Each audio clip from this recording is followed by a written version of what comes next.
and x equals 30. So if I come back to my chart, that'll tell me what does that x mean, and it shows that that's how long it took Don all by himself. So we can say Don takes 30 hours alone. Okay, one last problem while we're working on these work problems. And it takes Sam 8 hours to build a section of fence. When David helps him, they can build a section in 3 hours. How long would it take David to build it working alone? So I have Sam, I have David, and I have together.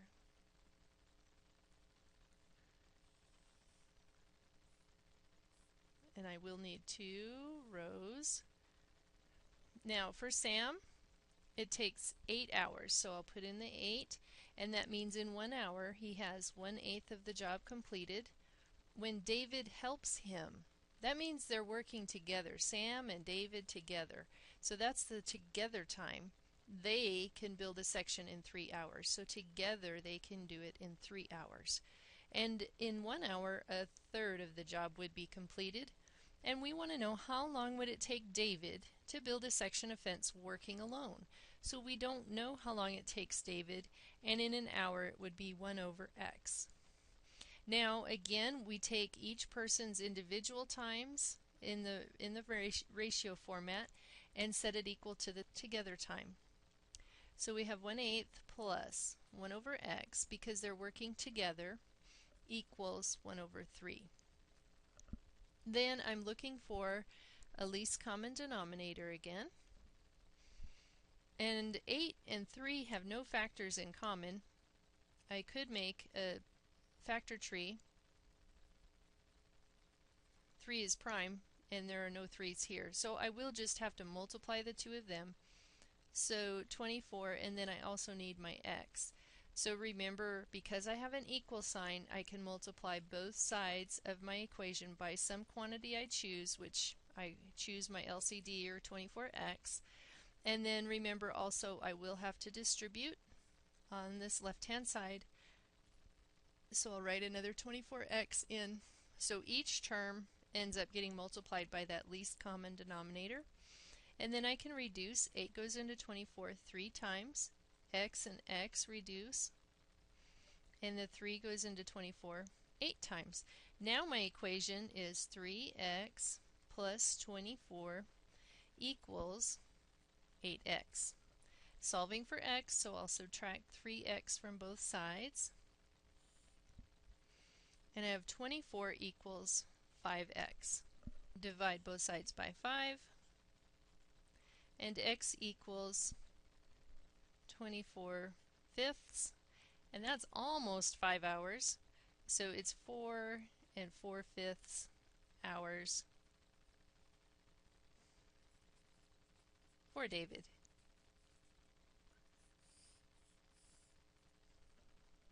All right, slightly different type of problem.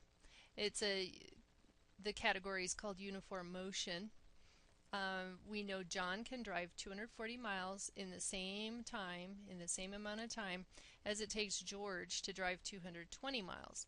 If John drives 5 miles per hour faster than George, how fast does John drive?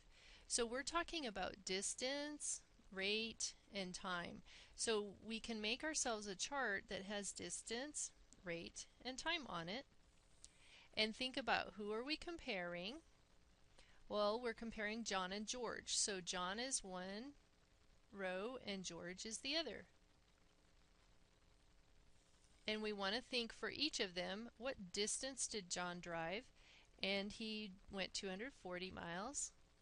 What distance did George drive? That was 220. What do we know about their rates? John drives 5 miles per hour faster than George. So if we call George's rate x, then John's is 5 miles an hour faster, so it's x plus 5. So 5 miles an hour more than however fast George drives. Then the last thing we have to think about is this formula, distance equals rate times time. I would like to write the time in terms of distance and rate because I don't have any information about time other than in the same time here. So if I solve this for the t, I'll divide both sides by r, and I have t equals distance over rate. So I can use that distance over rate. And then I know in the same time means that John's time equals George's time. And that's going to help me here in just a minute. If I write John's time as distance over rate, I use his distance, 240, over his rate, x plus 5. And then for George, I want to do the same thing, distance over rate for George. So 220 for his distance and his rate of x. So now I have a fraction that represents John's time and another fraction that represents George's time.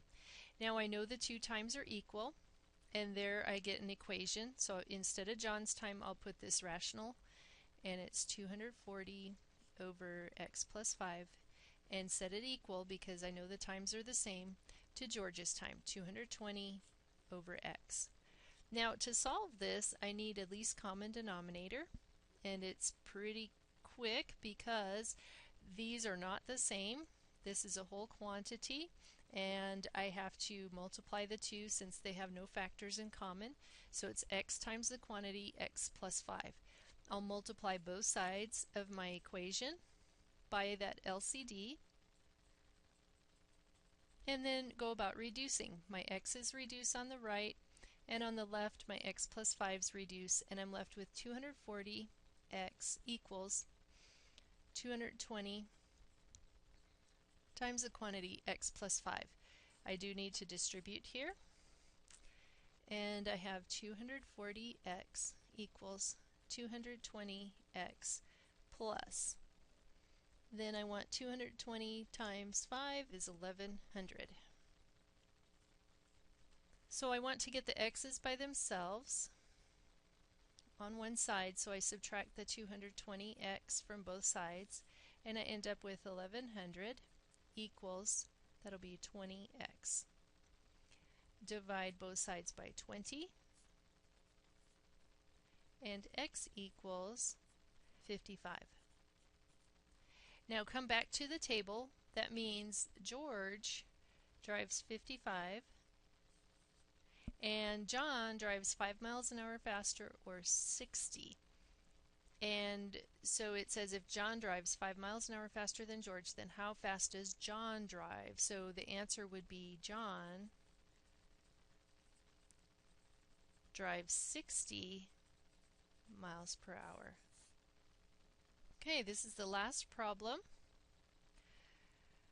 A tug can push a barge 144 miles down the Mississippi River in the same time it takes to push the barge, it's the same barge, 84 miles in the Gulf of Mexico. If the tug's speed is 5 miles per hour greater going down the river, then what's its speed in the Gulf of Mexico? So I need to think again. I am talking about distance, rate, and time, and I'm comparing the Mississippi River to the Gulf of Mexico. So I can put distance, rate, time for the top of my chart, and I want the Mississippi River compared to the Gulf of Mexico.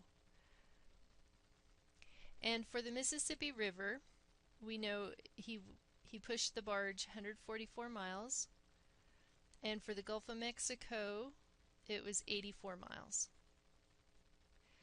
And what do we know about rate? We know the tug's speed is 5 miles per hour greater going downriver, so that's in the Mississippi River. It's 5 miles per hour greater than in the Gulf of Mexico. So the Gulf of Mexico we don't know. We'll put it in both places, 5 miles an hour greater. Whatever it is going for the Gulf of Mexico, we go 5 miles an hour faster down the river, the Mississippi River.